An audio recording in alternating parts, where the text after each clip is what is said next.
One sunny morning, Donald Duck was in his cozy kitchen, ready to make himself some delightful toast for breakfast. As he hummed to himself, he fiddled with his toaster, wishing it would pop faster. If only you were as speedy as that fancy space robot from the movies. To his surprise, sparks flew out, and suddenly, the toaster made a whirring sound like nothing he had ever heard before. Before Donald could blink, his whole kitchen twisted and spun around.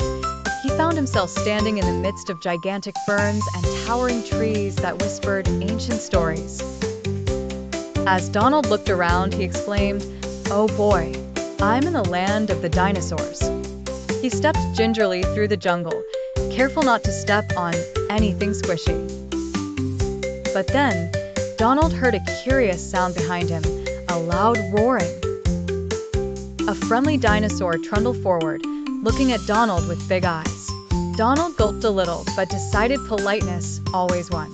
"Hello there, I'm Donald. Nice to meet you." The dinosaur merely nodded, befuddled at the strange little duck. By a stroke of luck, Donald noticed a piece of shiny metal next to a mysterious rock that looked just like his toaster. "Must be my ticket home." He clutched it hurriedly, and once he did, everything around him blurred into a whirl.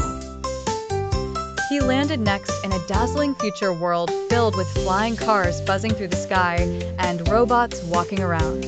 "Wow, this sure ain't Duckburg," Donald muttered, eyes wide with wonder. A helpful robot rolled up and offered Donald a gleaming parcel. "For distinguished traveler," it chimed, handing him a shiny, new toaster model. A future toaster? Well, how about that? Donald mused happily. But before he could test this futuristic wonder, flash, he found himself clinking against shining armor as a medieval knight passed by. Donald was now in a bustling castle courtyard. Medieval folk milled around him as he yelled, "Why, I'm in the medieval times." A knight looked down and offered him an odd glance. "Greetings, little duck." Donald tried fitting in, donning a feather-plumed helmet. Amongst the castle's happenings, Donald managed to talk to a scholar who was fascinated by his unusual toaster. "A magical contraption, certainly," the scholar agreed, poking his spectacles while pondering the toaster.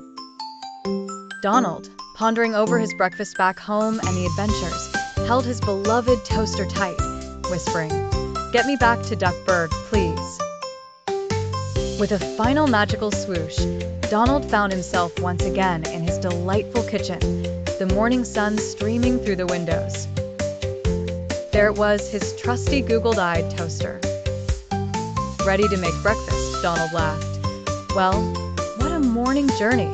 Toast popped up perfectly golden, just like magic.